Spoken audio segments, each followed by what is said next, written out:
Meus agradecimentos pela belíssima música do coro Oratório, do irmão Staley, que preserva a tradição de Enterprise, Utah, e ao irmão Redshaw por tê-la composto. Obrigado, Beryl. Meus agradecimentos ao colega, amigo e irmão Bob Matthews pela oração em nosso favor nesta manhã. É uma agradável coincidência para mim estar me dirigindo ao corpo discente na manhã em que é anunciado que um novo prédio receberá o nome do presidente N. Eldon Turner.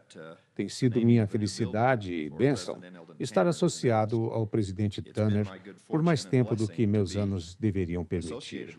Conheci o presidente Turner há 20 anos, quando era missionário na Grã-Bretanha e ele, recém-chamado como autoridade geral, presidia as missões da Europa Ocidental. Esse primeiro contato levou a muitas horas, muitos meses e agora alguns anos de uma associação especial para mim.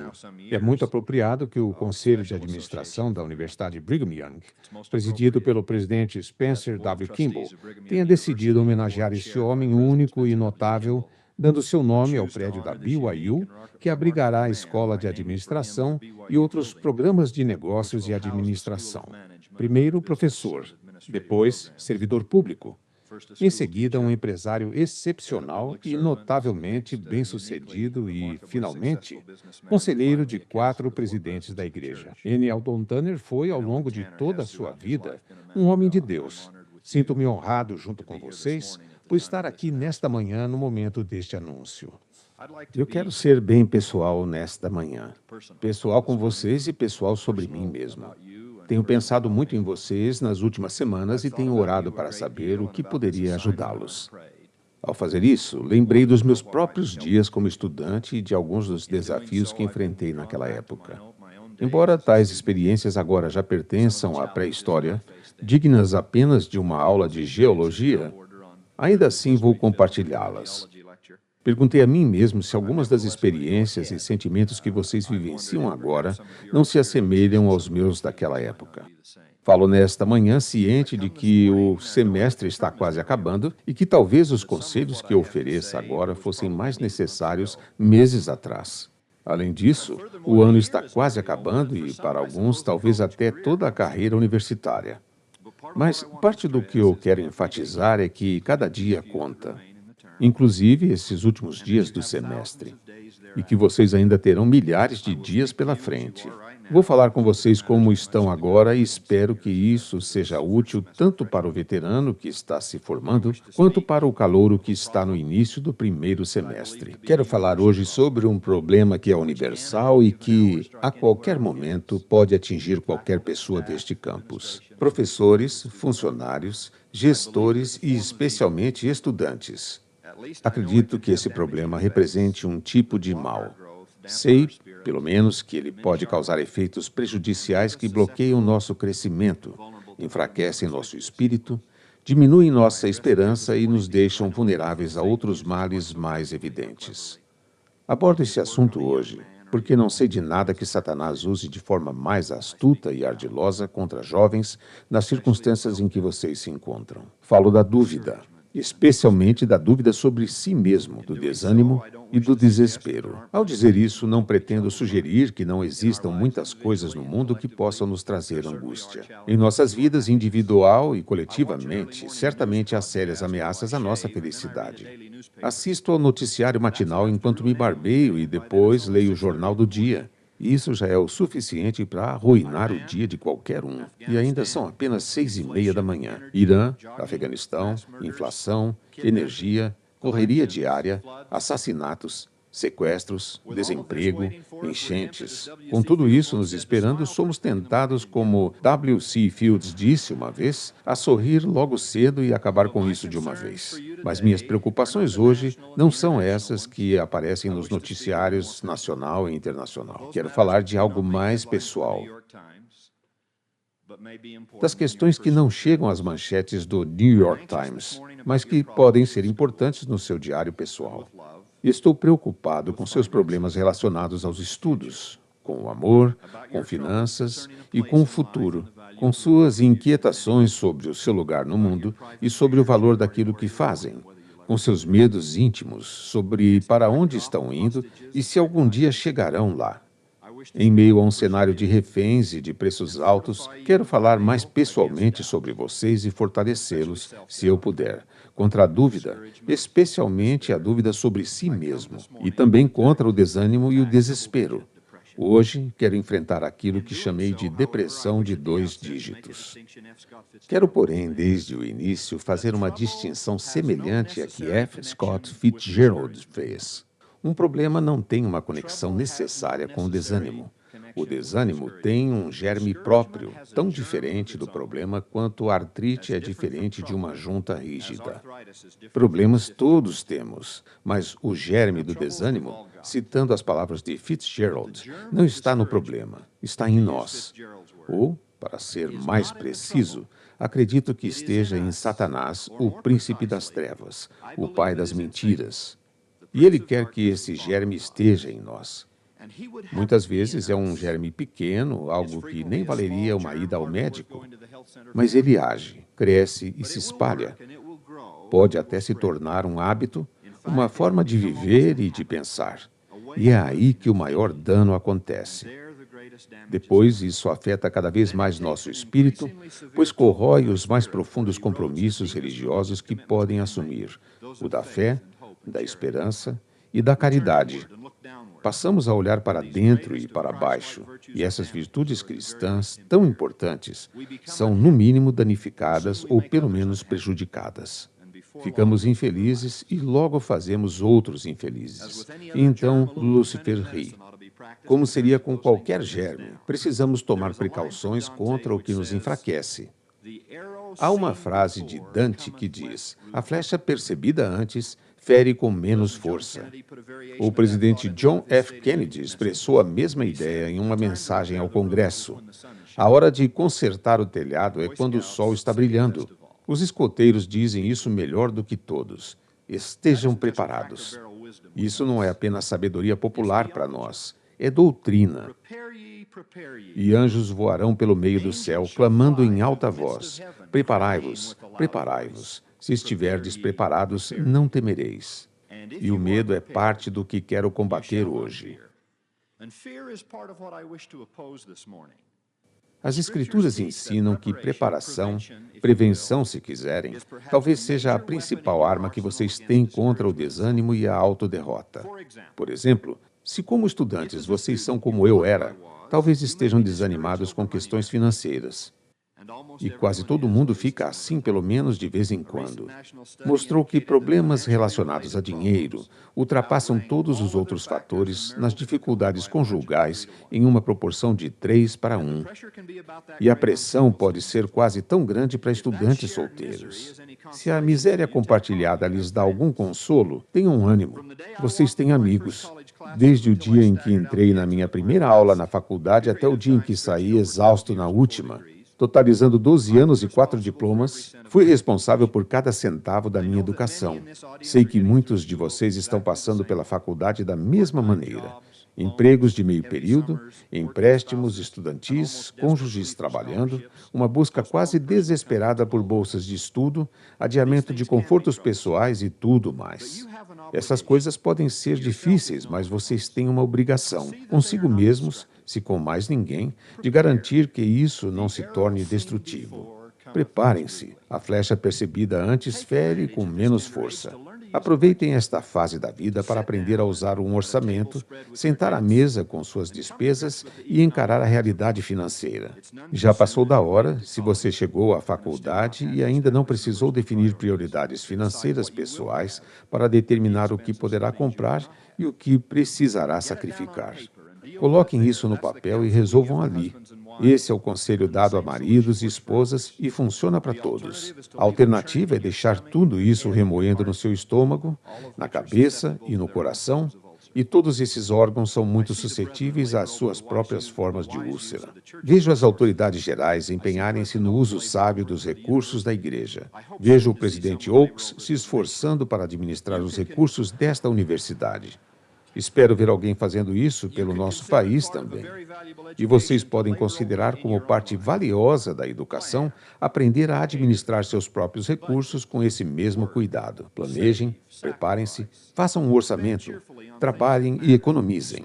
Sacrifiquem, gastem alegremente em coisas que importam. Sorriam para um par de sapatos velhos. Paguem o dízimo. Valorizem um livro usado, mesmo que alguns de vocês estejam vivendo quase em condições financeiras desesperadoras. Prometo que há um caminho. Tais situações podem ser pesadas. Tais sacrifícios podem ser difíceis. Mas isso não precisa e não deve levar vocês ao desespero, à destruição ou à derrota. Nas palavras de Henry David Thoreau, a maioria dos luxos e muitos dos chamados confortos da vida não são apenas dispensáveis, mas verdadeiros obstáculos à elevação da humanidade. Ame sua vida pobre como ela é. O sol poente reflete-se nas janelas do asilo da mesma forma que na mansão do rico. Talvez ninguém aqui esteja em uma situação tão dramática quanto morar em um asilo, mas talvez vocês estejam abrindo mão de algumas coisas. Talvez até se considerem pobres. Pois bem, ame sua vida pobre como ela é, pois se Deus assim veste a erva do campo que hoje existe e amanhã é lançada no forno, não vos vestirá muito mais a vós, homens de pouca fé. Além dos desafios financeiros, o próprio estudo pode ser um grande obstáculo. Podem segurar os aplausos. Creio que seja justo dizer que matemática, inglês, economia ou zoologia podem ser bem difíceis em certos dias, especialmente quando as provas finais se aproximam. Mas um pouco de preparação pode fazer maravilhas aqui também. Caso contrário, chega a véspera da entrega do trabalho ou amanhã antes da prova da tarde e o desespero cai sobre nós como orvalho do céu. Peço que tornem sua experiência universitária mais agradável, trabalhando com dedicação no início, para que consigam trabalhar com mais ânimo no fim. Lembro-me de entregar um trabalho ao professor Bruce B. Clark, então chefe do departamento e meu professor de literatura inglesa. Eu amava aquela aula e sabia, desde o primeiro dia, que 3 trabalhos curtos seriam entregues em datas claramente definidas. Ainda assim, deixei todos, absolutamente todos, para a véspera. Em uma das devoluções, o professor Clark me entregou o trabalho e disse algo como: "Você tinha os elementos de um bom trabalho aqui. É uma pena que não tenha dedicado mais tempo." Eu fiquei arrasado. Aqui estava o chefe do meu departamento, ensinando apenas uma disciplina naquele semestre, o próprio símbolo das minhas esperanças de obter o diploma, dizendo: "Você não trabalhou muito bem." Ah, mas eu tinha trabalhado duro, desde as 9 da noite até as 3 da manhã, sem parar, quase sem respirar. Agora, meus jovens irmãos e irmãs, eu merecia estar arrasado. Eu deveria ter ficado arrasado, e aquele poderia ter sido um bom trabalho. Talvez isso tenha me desanimado mais do que tudo. Fui eu que me desanimei. Eu mesmo me coloquei para baixo. Lembrem-se como disse Brutus, a culpa não é de nossas estrelas, mas de nós mesmos. Esse é o pior tipo de desânimo, aquele que nasce da autossabotagem, que corrói nossa autoestima e destrói nossas expectativas. Não era a aula, nem o professor, nem a tarefa. Nunca é. Eu simplesmente deveria ter feito melhor. Deveria ter começado a tarefa muito mais cedo. Deveria ter escrito um rascunho ou 2 e deixado o texto descansar por um tempo. Deveria ter voltado para ele em frescor e energia. Talvez eu até pudesse ter pedido algumas sugestões. Deveria ter reescrito, refinado e ajustado ao longo de várias reescritas. No final, deveria ter usado um bisturi, mas em vez disso, entreguei uma ideia esfaqueada, com o cutelo ainda pingando enquanto eu entrava na sala de aula. E, além disso, ninguém digita muito bem às 3 da manhã. O princípio é o mesmo para os estudos, para o dinheiro, para o casamento, para a profissão ou para qualquer esperança e sonho. Preparem-se, planejem, trabalhem, sacrifiquem, reescrevam, gastem dinheiro com alegria naquilo que tem valor. Andem com calma e carreguem a confiança de quem fez o melhor possível com o que tinha. Se vocês trabalham com afinco e se preparam de maneira séria, será muito difícil desistir ou esmorecer. Ao se esforçarem com fé em Deus, em si mesmos e no futuro, estarão edificando a casa sobre a rocha. E quando os ventos soprarem e as chuvas caírem, porque certamente virão, vocês não cairão. É claro que algumas coisas não estão sob seu controle. Algumas decepções vêm independentemente do seu esforço e preparação, pois Deus deseja que sejamos fortes e bons. Ainda assim, digo, ame sua vida pobre como ela é. Encarem até essas experiências, por mais dolorosas que sejam, e aprendam com elas. Em tudo isso, vocês têm amigos de todas as épocas, pessoas em quem podem encontrar consolo e com quem podem formar laços eternos. Thomas Edison dedicou 10 anos e todo o seu dinheiro para desenvolver a bateria de armazenamento de níquel alcalina em um momento em que ele estava quase falido. Durante aquele período, seu trabalho com filmes e gravações sustentava o desenvolvimento da bateria. Então, certa noite, o terrível brado de fogo ecoou pela fábrica. A combustão espontânea havia incendiado alguns produtos químicos. Em poucos instantes, todos os materiais de embalagem, a celulose dos discos, os filmes e demais produtos inflamáveis já tinham sido consumidos pelas chamas. Equipes de bombeiros de 8 cidades chegaram, mas o fogo e o calor eram tão intensos e a pressão da água tão baixa que as mangueiras de incêndio não tiveram efeito. Edison tinha 67 anos. Não tinha idade para começar de novo. Seu filho Charles estava frenético, preocupado se ele estava seguro, se seu espírito estava abalado e como ele lidaria com uma crise daquelas em sua idade. Charles viu seu pai correndo em direção a ele. Ele disse: "Onde está sua mãe? Vá chamá-la. Diga para ela trazer as amigas. Elas nunca verão outro incêndio como este."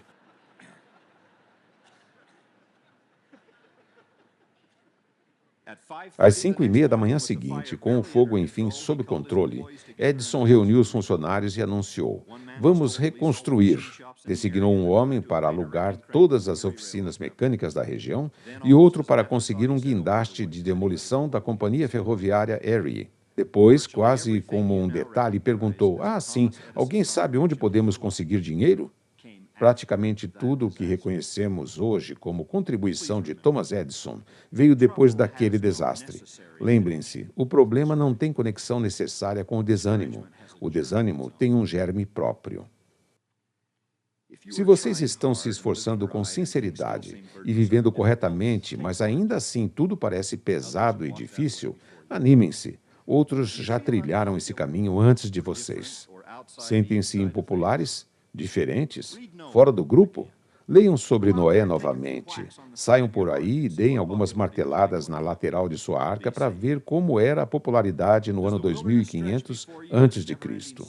O deserto acadêmico parece se estender diante de vocês em uma sequência interminável de semestres. Leiam sobre Moisés novamente. Calculem o peso de enfrentar faraós e depois conduzir um povo durante 40 anos no deserto. Algumas tarefas levam tempo. Aceitem isso. Mas, como dizem as Escrituras, elas se cumpriram, elas terminam. Vamos cruzar o Jordão eventualmente. Outros já provaram isso. Eu mesmo sou um símbolo vivo de que qualquer pessoa pode se formar, servir missão e encontrar um emprego. Vocês têm medo de que as pessoas não gostem de vocês? O profeta Joseph Smith poderia compartilhar algumas ideias com vocês sobre esse assunto. Problemas de saúde? Certamente encontrarão consolo no fato de que um verdadeiro Jó conduziu esta igreja a uma das décadas mais emocionantes e reveladoras de toda a dispensação. O presidente Spencer Woolley Kimball quase não teve um único dia em mais de 30 anos sem dor, desconforto ou doença. E pergunto, será que ele se tornou o que é apesar das provações físicas e também por causa delas? Vocês podem encontrar ânimo no sacrifício que vocês compartilham com esse gigante espiritual que desafiou a doença e a morte e clamou quando mal tinha forças para andar: "Ó Senhor, ainda sou forte, dá-me mais uma montanha." Oh Lord God, I am yet strong. Give me one more mountain.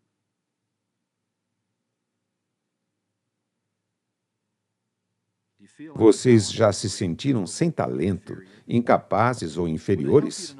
Ajudaria a saber que todos já se sentiram assim, inclusive os profetas de Deus? Moisés inicialmente resistiu ao chamado, alegando não ser eloquente na fala. Jeremias achava que era apenas uma criança e tinha medo das pessoas que encontraria. E Enoque? Peço a todos vocês que se lembrem de Enoque enquanto viverem. Quando chamado para uma obra aparentemente impossível, ele disse: Por que é que encontrei graça aos teus olhos? Sou apenas um menino e todo o povo odeia-me, pois sou lento no falar. Enoque era um homem que acreditava, endireitou os ombros, firmou a coluna e seguiu adiante, mesmo que gaguejando. O simples, comum e supostamente incapaz Enoque. E isso é o que os anjos viriam escrever sobre ele. E tão grande era a fé que possuía Enoque, que ele conduziu o povo de Deus. E seus inimigos saíram para batalhar contra ele, e ele proferiu a palavra do Senhor e a terra tremeu, e as montanhas fugiram, sim, de acordo com a sua ordem. E os rios de água desviaram-se de seu curso, e do deserto ouviu-se o rugido dos leões, e todas as nações temeram grandemente. Tão poderosa era a palavra de Enoque, e tão grande era o poder da linguagem que Deus lhe dera.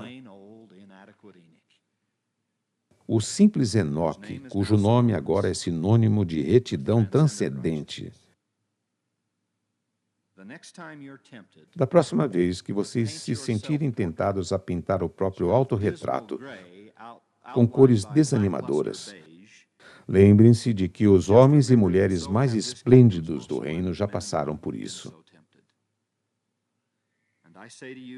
Digo-lhes o que Josué disse às tribos de Israel quando enfrentavam uma de suas provas mais difíceis: santificai-vos, porque amanhã fará o Senhor maravilhas no meio de vós. Existe, é claro, uma fonte de desespero mais séria do que todas as outras. Ela está ligada à má preparação de uma ordem muito mais séria. É o oposto da santificação. É o tipo mais destrutivo de desânimo, tanto no tempo quanto na eternidade. Trata-se da transgressão contra Deus. É a depressão enraizada no pecado. Aqui o desafio mais crucial de vocês, depois de reconhecerem a gravidade de seus erros, será acreditar que é possível mudar, que possa existir uma versão melhor de você. Não acreditar nisso é claramente uma estratégia satânica, criada para desanimar e derrotar uma pessoa. Quando chegarem em casa hoje à noite, ajoelhem-se e agradeçam ao Pai Celestial por pertencerem a uma igreja e por terem abraçado um evangelho que promete arrependimento àqueles que estão dispostos a pagar o preço. Arrependimento não é uma palavra negativa. Depois da fé, é a palavra mais encorajadora do vocabulário cristão. Arrependimento é simplesmente o convite das Escrituras ao crescimento, à melhoria, ao progresso e à renovação. Vocês podem mudar, podem se tornar qualquer coisa que desejarem dentro da retidão. Se há uma queixa que não consigo tolerar, é a pobre e lastimável exclamação: bem, eu sou assim.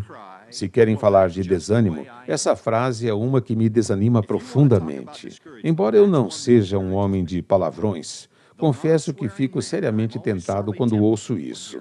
Por favor, poupe-me de discursos do tipo: eu sou assim. Já ouvi isso de muitas pessoas que queriam pecar e chamar isso de psicologia. Uso novamente a palavra pecado para abranger uma grande variedade de hábitos, alguns aparentemente inocentes, mas que ainda assim produzem desânimo, dúvida e desespero.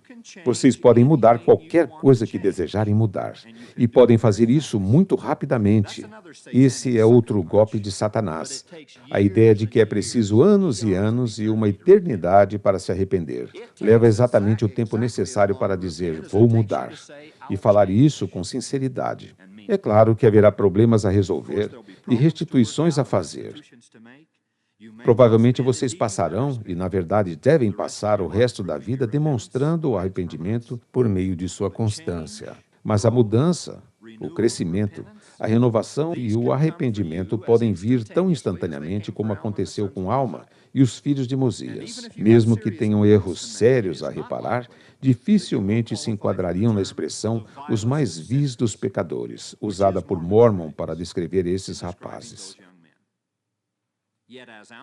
Ainda assim, quando Alma relata sua experiência no capítulo 36 do livro que leva seu nome, seu arrependimento parece tão imediato quanto impressionante. Não me interpretem mal. O arrependimento não é fácil, ou indolor, ou conveniente. É uma taça amarga do inferno. Mas apenas Satanás, que habita nesse lugar, faria vocês acreditarem que reconhecer seus erros é pior do que permanecer para sempre ali. Você não pode mudar. Você não vai mudar. É muito demorado e difícil mudar. Desista. Ceda. Não se arrependa. Você é do jeito que você é. Isso, meus amigos, é uma mentira que nasce do desespero. Não caiam nessa. Como vocês sabem, antigamente os líderes da igreja anunciavam em conferência geral os nomes daqueles que haviam sido chamados para servir missão. Não apenas amigos e vizinhos ficavam sabendo do chamado dessa forma, mas muitas vezes o próprio missionário também descobria assim. Um desses futuros missionários era Eli H. Pierce, ferroviário de profissão. Ele não havia sido muito fiel na frequência às reuniões da igreja, até mesmo admitindo que suas inclinações não estavam nessa direção. Sua mente estava inteiramente voltada para aquilo que ele, com modéstia, chamava de coisas temporais. Ele disse que nunca tinha lido mais do que algumas páginas de escrituras em toda a sua vida e que havia falado apenas uma vez em público, um esforço que, segundo ele, não trouxe honra nem a si mesmo, nem a quem o ouviu. Usava com grande habilidade a linguagem típica da ferrovia e dos bares, adquirida ao longo de muitos anos. Ele comprava charutos por atacado, 1.000 de cada vez, e regularmente perdia seu salário jogando sinuca. Então vem esta declaração clássica, feita por ele mesmo. A natureza nunca me dotou de uma abundância extraordinária de sentimento religioso. Minha espiritualidade não era elevada e provavelmente estava até um pouco abaixo da média. Bem, o Senhor sabia quem Eli Pierce era, e ele sabia de outra coisa também. Ele sabia o que eu estou implorando hoje. Ele sabia no que Eli Pierce poderia se tornar. Quando o chamado veio, em 5 de outubro de 1875, ele nem sequer estava no tabernáculo. Ele estava trabalhando em uma das linhas ferroviárias. Um colega de trabalho, depois de se recuperar do choque, correu para transmitir a notícia inesperada por telégrafo.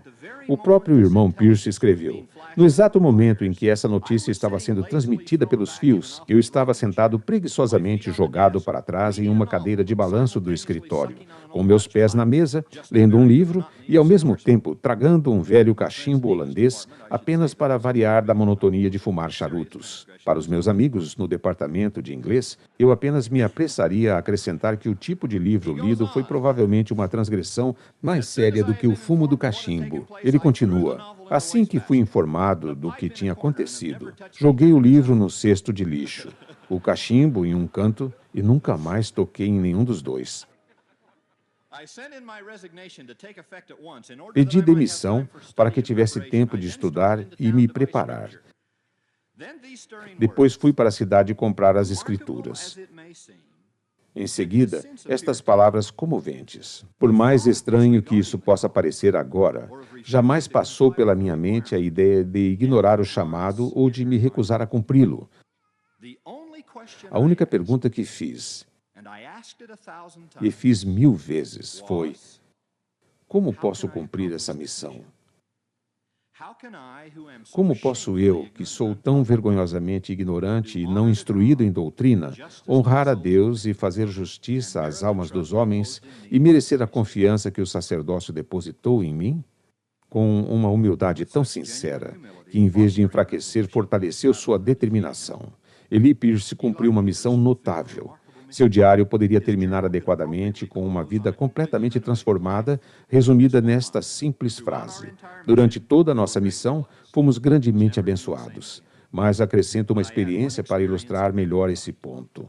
Durante seu serviço missionário, o irmão Pierce foi chamado para dar uma bênção de saúde no filho de um presidente de ramo, que ele conhecia e amava. Infelizmente, a esposa do presidente do ramo havia se tornado amargurada e agora se opunha seriamente a qualquer atividade religiosa dentro do lar, incluindo uma bênção naquela criança que estava à beira da morte. Como a mãe se recusava a sair do quarto e a criança estava fraca demais para ser movida, esse humilde presidente de ramo e seu amigo missionário recolheram-se a um pequeno cômodo no andar superior da casa para orar pela vida do bebê. A mãe, desconfiada de que algo assim pudesse acontecer, enviou uma das filhas mais velhas para observar e depois lhe contar o que visse. Naquele quarto isolado, os dois ajoelharam e oraram fervorosamente até que, nas próprias palavras do irmão Pierce, sentimos que a criança viveria e sabíamos que nossas orações haviam sido escutadas. Ao levantarem, voltaram-se lentamente e viram a menina parada à porta que estava entreaberta, olhando fixamente para dentro do quarto. Ela parecia, no entanto, bastante alheia aos movimentos dos dois homens.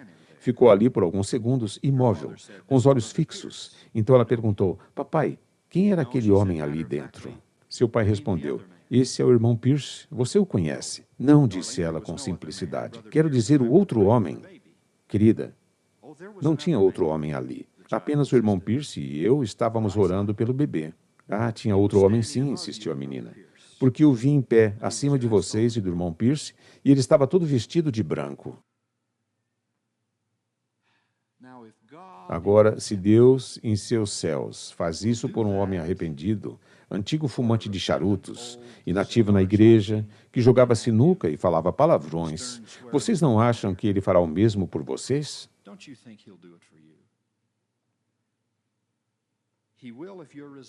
Ele fará se a sua determinação for tão profunda e permanente quanto a de Eli Pierce.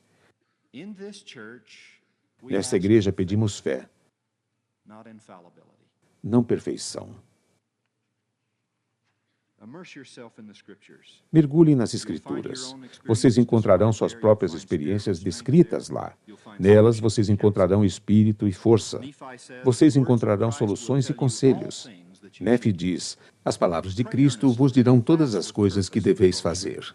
Orem fervorosamente e jejuem com propósito e devoção. Algumas dificuldades, como certos demônios, não são vencidas senão por meio de oração e jejum. Sirvam ao próximo. O paradoxo celestial é que somente ao fazer isso vocês conseguem salvar a si mesmos. Sejam pacientes. Como disse Robert Frost, em muitas situações o único caminho para sair é atravessar. Continuem seguindo em frente, continuem tentando. Tenham fé. Há várias décadas, um conhecido meu deixou uma pequena cidade do sul de Utah para viajar ao leste do país. Ele nunca tinha viajado muito além de sua pequena cidade natal e certamente nunca tinha viajado de trem. No entanto, sua irmã mais velha e o cunhado precisavam dele em circunstâncias especiais. Eles o levaram de carro até Salt Lake City e o colocaram no trem com um jeans novo, botas nem tão novas assim, muito assustado e com 18 anos de idade. Havia um grande problema que o aterrorizava. Ele teria que trocar de trem em Chicago. Além disso, teria de passar uma noite inteira nessa escala, o que para ele parecia um destino pior do que a morte. Sua irmã havia escrito, explicando cuidadosamente a que horas o trem chegaria, como, onde e quando ele deveria pegar a próxima linha, mas ainda assim ele estava apavorado. Então seu pai, humilde, simples e marcado pelo sol, fez algo que ninguém nessa audiência deveria jamais esquecer. Ele disse: filho, onde quer que você vá nesta igreja, sempre haverá alguém para ficar ao seu lado. Isso faz parte do que significa ser um santo dos últimos dias. Em seguida, colocou no bolso da camisa de algodão do filho o nome de um bispo que havia identificado por meio de informações obtidas na sede da igreja. Se o rapaz tivesse problemas ou ficasse desanimado e com medo, deveria ligar para o bispo e pedir ajuda. Bem, a viagem de trem seguiu de forma relativamente tranquila até que o trem chegou a Chicago. O jovem conseguiu se sair bem, recolhendo sua bagagem e chegando ao hotel próximo que havia sido previamente reservado pelo cunhado. Mas então, o relógio começou a avançar, a noite noite começou a cair e a fé começou a falhar. Será que ele conseguiria voltar à estação? Encontraria a plataforma e o trem corretos? E se o trem atrasasse? E se ele se atrasasse? E se perdesse a passagem? E se sua irmã tivesse cometido um erro e ele acabasse em Nova York? Sem que aquelas botas já bem gastas sequer tocassem o chão, aquele rapaz grande e desajeitado atravessou o quarto em um pulo, quase arrancou o telefone da parede e, lutando contra as lágrimas e a angústia, ligou para o bispo. Infelizmente, o bispo não estava em casa, mas sua esposa estava. Ela conversou com ele o tempo suficiente para tranquilizá-lo de que absolutamente nada daria errado naquela noite. Afinal, ele estava seguro no quarto e o que mais precisava naquele momento era de uma boa noite de descanso. Então ela disse: se amanhã de manhã você ainda estiver preocupado, siga estas orientações e poderá ficar com nossa família e outros membros da ala até a hora do trem. Nós garantiremos que você siga a viagem com segurança. Em seguida, ela explicou cuidadosamente o caminho, pediu que ele repetisse tudo para confirmar e sugeriu um horário para ele chegar. Com um pouco mais de paz no coração, ele se ajoelhou ao lado da cama para orar, como tinha feito todas as noites pelos últimos 18 anos, e então esperou o amanhecer. Em algum momento da madrugada, o barulho e a agitação de Chicago dos anos 1930 deram lugar a um sono tranquilo. Na hora combinada, ele saiu, uma longa caminhada, e então pegar um ônibus. Em seguida, trocar por outro, ficar atento à parada, andar um quarteirão, atravessar a rua e então pegar mais um ônibus, contar as ruas com cuidado. Faltam mais duas, falta mais uma. Cheguei. Funcionou exatamente como ela havia dito. Então seu mundo desabou. Desabou diante de seus próprios olhos. Ele desceu do ônibus e se viu diante da maior extensão de arbustos e gramado que já tinha visto na vida. Ele havia mencionado algo sobre um parque, mas para ele, um parque era um terreno empoeirado no sul de Utah, como uma quadra de tênis sem rede em um canto. Ali estava ele, olhando em vão para a imensidão do Lincoln Park, sem um último rosto amigável à vista. Não havia sinal algum de um bispo, de uma ala ou de uma capela. E o ônibus já tinha ido embora. Caiu-lhe a ficha de que não fazia ideia de onde estava, nem de quantas combinações de ônibus seriam necessárias para voltar à estação. De repente, sentiu-se mais sozinho e sobrecarregado do que em qualquer outro momento de sua vida. As lágrimas começaram a brotar. E ele se recriminava por estar com tanto medo, mas estava e as lágrimas não paravam. Afastou-se da calçada e do ponto de ônibus, entrando na beira do parque. Precisava de um pouco de privacidade para chorar. Algo que apenas um jovem de 18 anos do sul de Utah conseguiria compreender plenamente. Mas, ao se afastar do barulho, tentando controlar as emoções, pensou ter ouvido algo estranhamente familiar à distância. Ele se moveu cautelosamente na direção do som. Primeiro caminhou, depois apressou o passo. O som ficava mais forte e mais claro, e certamente era familiar. Então começou a sorrir. O sorriso se transformou em uma risada audível, e logo ele começou a correr. Não tinha certeza se aquilo era a atitude mais digna de um recém-chegado a Chicago, mas não era hora de formalidades. Ele correu e correu rápido, correu o mais rápido que aquelas botas de cowboy permitiam, passando por arbustos entre árvores, contornando a borda de um lago. Rude é o caminho ao triste viajor, mas com fé caminhai. Os sons eram cristalinos, e agora ele chorava lágrimas novas, diferentes, pois ali, logo após uma pequena elevação, reunidos em torno de algumas mesas de piquenique e cestas de comida, estavam o bispo, sua esposa, seus filhos e a maioria das famílias daquela pequena ala. A data, 24 de julho de 1934. O que se ouvia era uma interpretação a capela um pouco desafinada de versos que até um rapaz do sul de Utah reconheceria.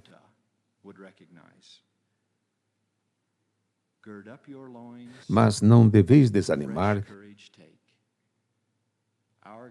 se tendes Deus para vos amar. Podeis agora proclamar: tudo bem, tudo bem. Era o Dia dos Pioneiros. O encontro para o qual ele havia sido convidado era uma celebração de 24 de julho. Sabendo que já estava quase na hora de o rapaz chegar, a ala achou simples cantar um ou dois versos de Vinde, ó Santos, para indicar onde estavam.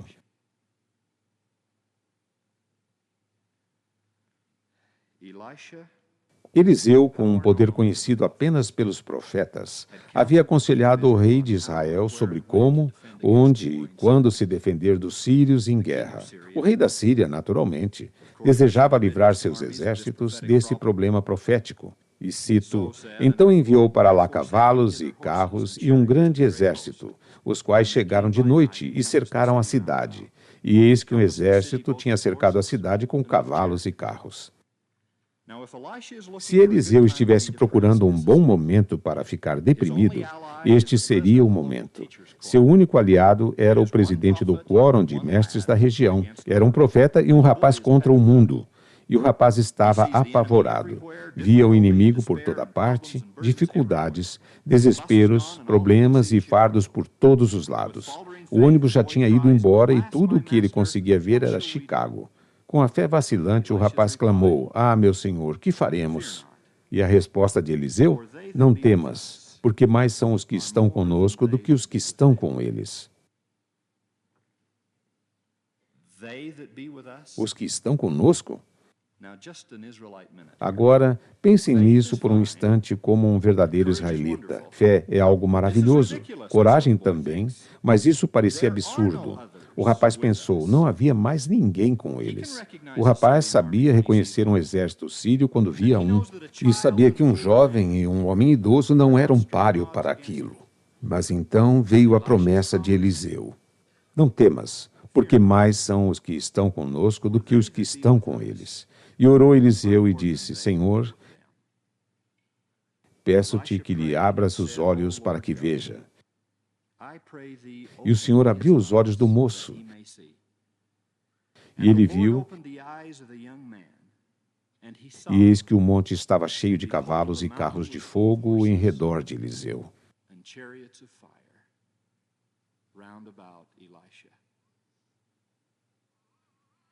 You write it down in your little black book. No Evangelho de Jesus Cristo, vocês contam com a ajuda de ambos os lados do véu.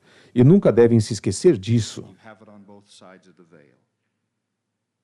And you must never forget that one thing. Quando a decepção e o desânimo vierem, e eles virão, lembre-se sempre de que, se nossos olhos pudessem ser abertos, veríamos cavalos e carros de fogo até onde a vista alcança, avançando em alta velocidade para nos proteger. Esses exércitos do céu estarão sempre lá defendendo a posteridade de Abraão. Encerro com esta promessa dos céus. Em verdade vos digo, vós sois criancinhas e ainda não compreendestes quão grandiosas são as bênçãos que o Pai tem nas mãos e preparou para vós. E não podeis suportar tudo agora. Contudo, tende bom ânimo, pois irei adiante de vós, estarei à vossa direita e à vossa esquerda. E meus anjos estarão ao vosso redor para vos suster. Vosso é o reino, e são vossas as suas bênçãos, e são vossas as riquezas da eternidade. My beloved young brothers and sisters, oh yes, I promise you, we'll find the place E, sim, cantaremos, God for us prepared. And on the way, encontramos um lar. with music rain, E no caminho cantaremos, partindo de nosso coração, bem alto e com resolução, o nosso glorioso refrão, tudo bem, tudo bem. Em nome de Jesus Cristo. Amém.